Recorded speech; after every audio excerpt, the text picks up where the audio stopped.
Kainé stream separation. Damn, that's a very long session, man.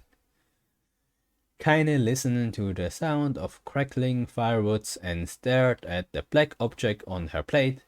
She's been pushing it around the wooden disc for a good 10 minutes, ignoring the bemused stare of her grandmother.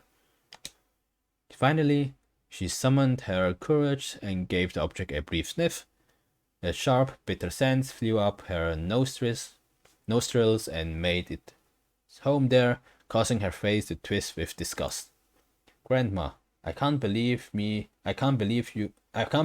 want me to eat a bug. The old woman threw some more wood under the cooking pot and snored. It's no bug, you fool girl, it's a berry. Why the hell would I be feeding your bugs? Yeah, well, it sure looks like a bug, said Kainé, and I think it's burned or something. It's burned or something because it smells terrible. With that, Kainé held her nose and threw the berry in her mouth, chewing as little as possible.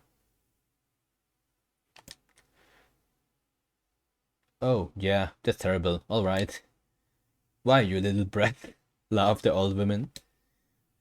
Look at the sass of you. You have been spending too much time with me, and that's a fact. 5 years has passed since the moment when Kainé's grandmother saved her from the bullies. Oh, 5 years, okay. Sure, she's a little woman now, I guess. As is often the way with two stubborn people, their relationship have grown in fits and starts, but moves forward to all the same. Meals that used to be somber affair were now filled with laughter and hurled abuse in equal measure. Kainé could not remember a time when she had been happier.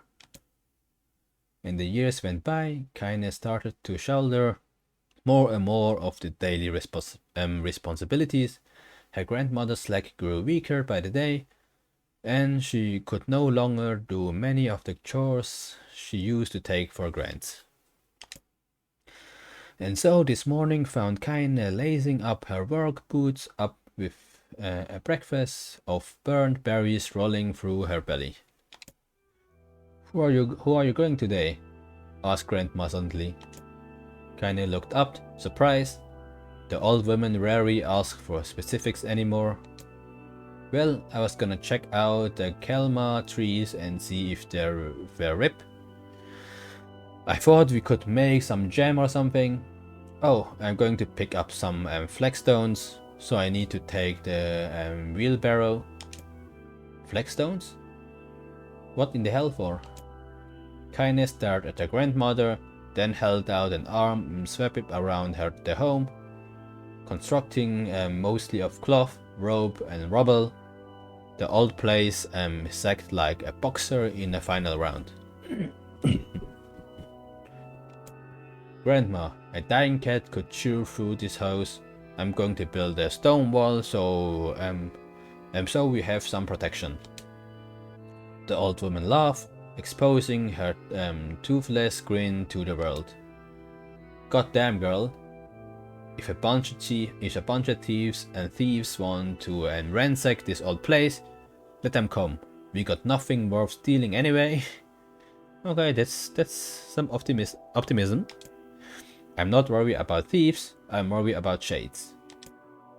People saw one West in the village yesterday. The old woman tilted her head and stared at her granddaughter.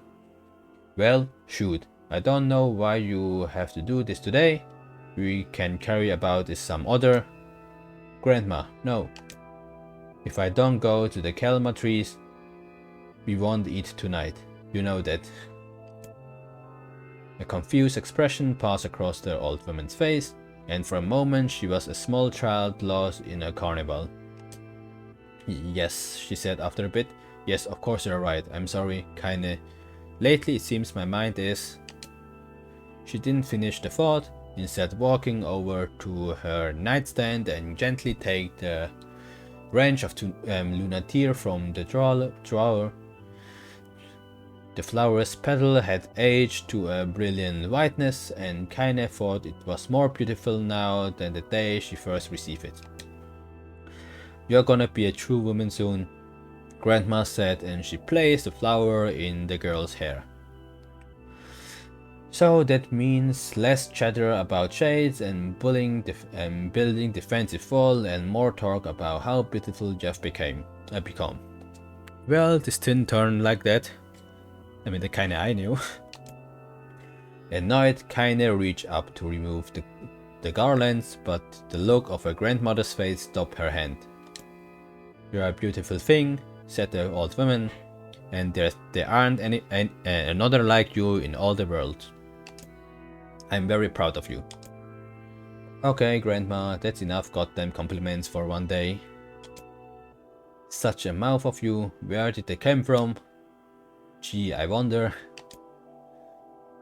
"I will teach you to sesame, girl," yelled Grandma. Suddenly, she lurched forward and grabbed Kainé by the ears, pulling her around the room with a crazy grin on her face. "Grandma," yelled Kainé in a quaking voice. "Grandma, stop it! What the hell?" The old woman stared at her and blinked, then slowly held her wrinkled hands out as if it was the first time she had ever seen them. Oh, I don't know what happened here. I'm sorry, girl. Sometime my mind just..." Kainé thought the look of her grandmother's face was the most heartbreaking thing she had ever seen. "Listen," she began. "Maybe I should stay home after all." "No, I won't have you stay here to keep an eye on an old codger like me. You go get your fruits and your wall and whatnot. I'll be fine. And when you come back, I will have a nice grasshopper dinner waiting for you." Wait, so it was a bug? Kainé rolled her eyes, then kissed her grandmother on the forehead and made Daddy to depart. I mean, maybe it was a berry, but she just make a joke that this will be a grasshopper. Who knows? And trying desperately to ignore the worry that was gnawing at the walls of her heart. Kainé could feel the old woman's eyes watching her as she moved down the path. Don't turn around, she told herself. But in the end, the temptation was too great. She spun on her knee for a final look and saw a small bent woman standing in front of a ramshackle hut with a sad expression on her face. God, she looks so old now. It's like the wind could reach down and just carry her away. Kainé worried about her grandmother all day, causing her work to suffer. What little fruit she could collect was tossed carelessly into the wheelbarrow, and she only found a couple of stones before losing interest in the project. Finally, as dusk approached, she decided to call it a day. Cursing herself for the lack of focus, Kainé pushed the nearly empty wheelbarrow back down the path. As she crested the final hill, she suddenly froze in place. The wheelbarrow fell from her fingers and collapsed on its side, sending a few pieces of wrinkled brown fruit rolling back down the hill. Okay. Her gaze was transfixed by a thick black cloud that hovered just ahead, tracing its path with a finger. Kainé suddenly felt her stomach knot in on itself. Oh no, oh gosh, oh god, no. Her grandmother's house was ablaze, the flame lickling up as if trying to touch the sky itself. Wait, so it's burned down? Grandma? Kainé ran them faster than she had ever moved in her life.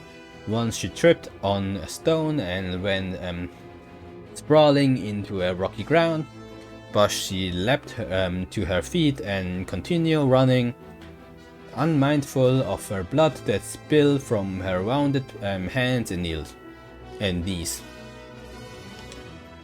As she got closer and closer, Kainé's mind began to race in time with her footfalls. It's too dark. It's too dark. Not just fire. Can't be fire. Too much smoke. Gotta save her. Gotta save her. She burst into the front yard and came to a sudden halt. The worst suspicions confirmed. The smoke from the fire was mingling with the thick inky blackness of an enormous shade. The massive creature supported itself on three twisted feet and achieved balance through means of a large armored tail. Scales, horns and claws spurted from its body in a random chaotic pattern, giving it the appearance of a lizard designed by some insane god. Seeing Kainé, it let out a roar and flickened its tail, sending small whirlwinds spinning around the yard. For a moment, the creature retreated into a shimmering, inky blackness, as if her mind was unable to comprehend that such a thing could actually exist. But then the smell hits her, a blend of rotten meat and excrement, and the horror becomes real once more.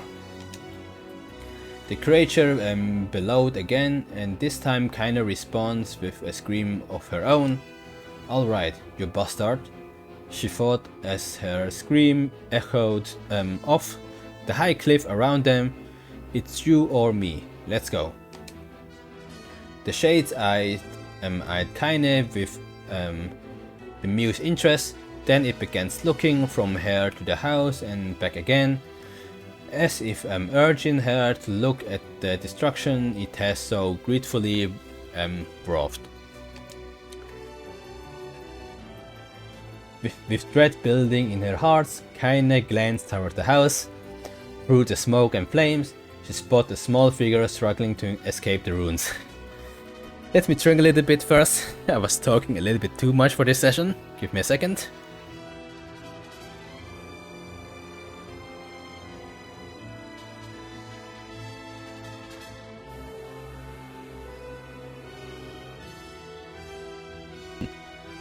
This is taking my throat to the extreme, man. Grandma!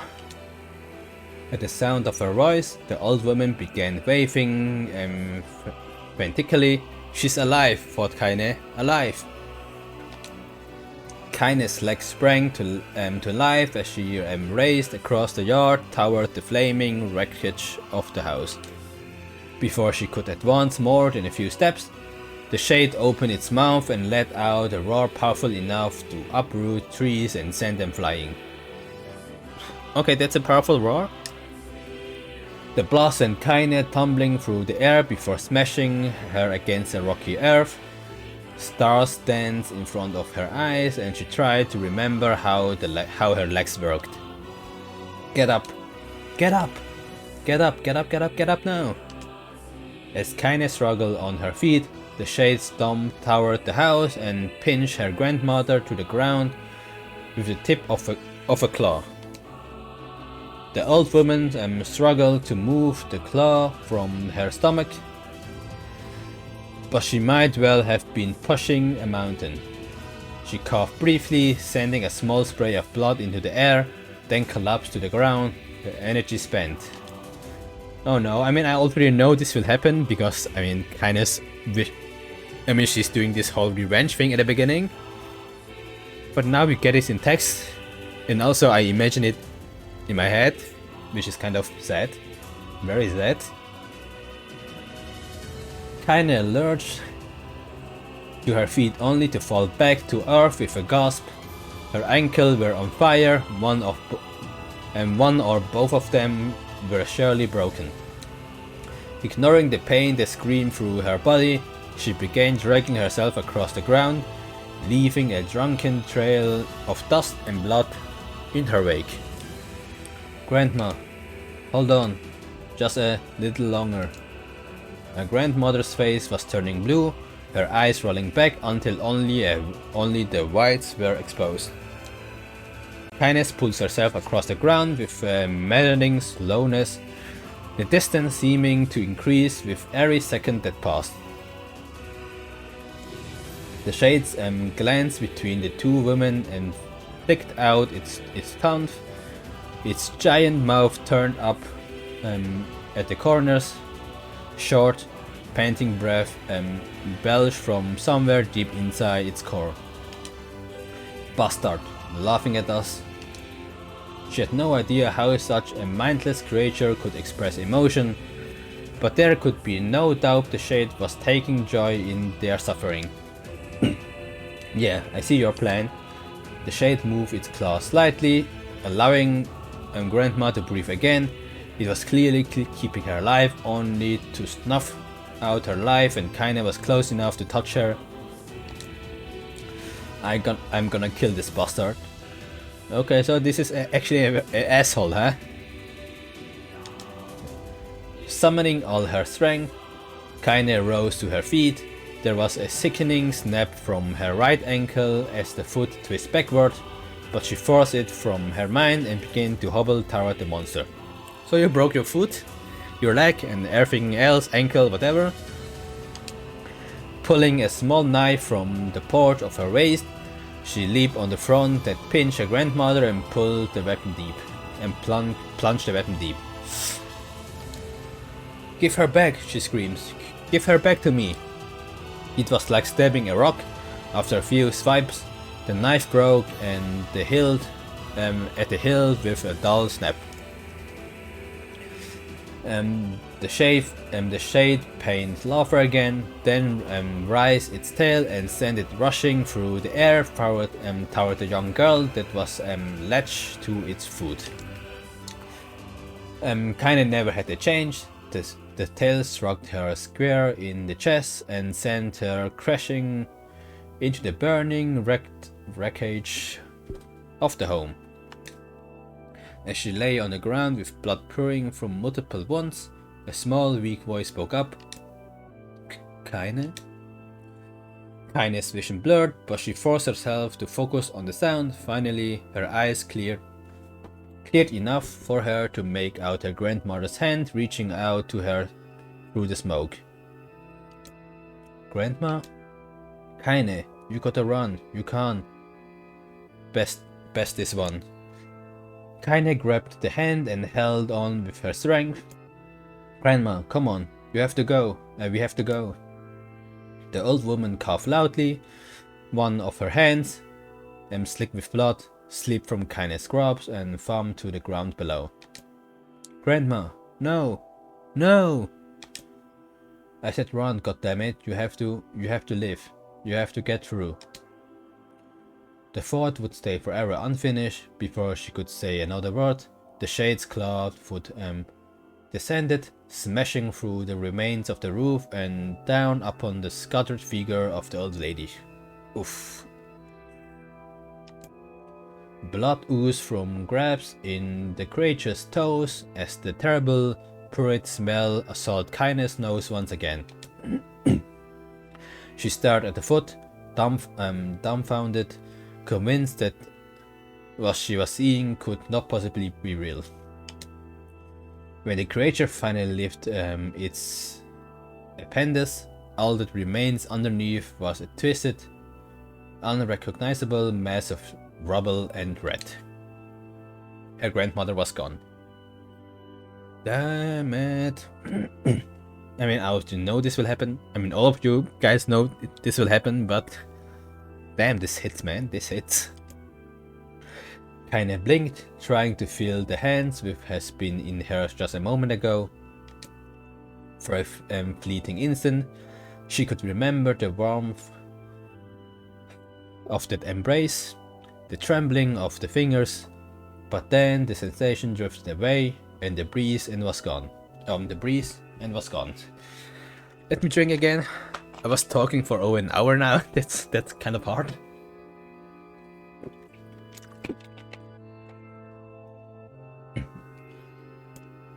Memories flashed through Kainé's mind, one after the other, faster and faster, until they became a meaningless jangle of noise. Kainé screamed then, a thunderous sound that echoed off the cliff and seems to roll away forever. The shade eased forward, black ichor pouring from its mouth and dissolving in the smoke on the ground below. The earth shook with every step it crept toward its prey. Kainé's body slowly rose, as if controlled by a puppet master. Her arms and legs were bent at impossible angle. Her head lolled dangerously to the side, yet somehow she managed to stand. Staring at the shade, her eyes began to glow with a deep red fire. The creature, so confident just moments before, took a slow, hesitant step backward, trying to discern if this broken human could possibly pose a threat. Okay, so Kainé is very scary, we now already know that. Kainé seized the moment, laughing like a madwoman. She leapt into the air and plunged the scattered hilt of her knife deeply into the leg of the shades. The shade took Kainé off like a fly, sending her crashing to the earth once again. Her chest rose and fell slowly, as if a great weight were resting on it. Moist sound of pain echoed through her mind. Something warm and thick oozed from her ears. Is that blood? I think it is. I think I'm bleeding to death. No, can't die. Grandma told me to live. Deep inside Kainé's mind, something finally broke. The sound, the pain, the smoke and flames, all of it faded away until all that remains was a single incantation repeated over and over again. Kill it. Kill it. Kill it. Kill it, kill it, kill it, kill it, kill it. And then a lot more. Kill it now.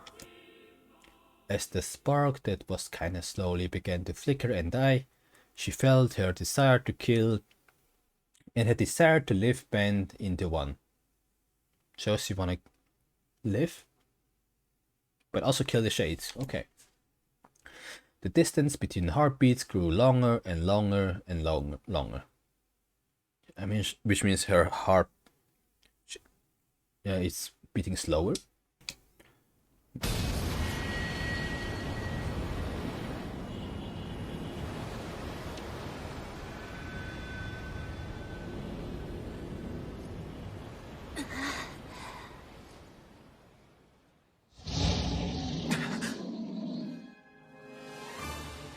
The beast approaches. Oh, I know. Okay, so I guess we are back to normal, but this should be easy because I now have the level and the weapon and all the words and so on.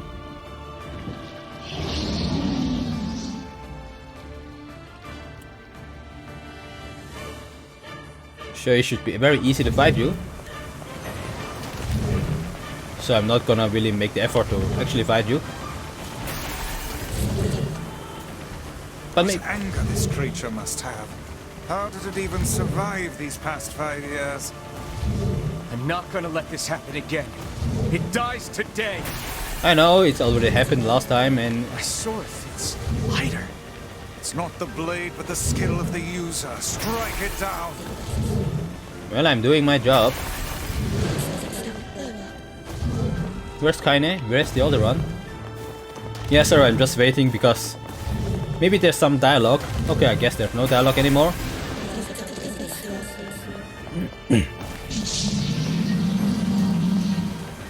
Yeah, but they're easy.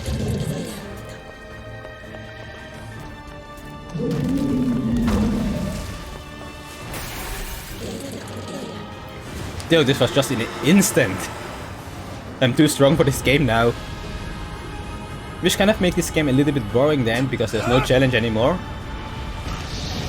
But I'm doing this for the ending anyway. I mean, for all the extra cutscenes, so it doesn't really matter.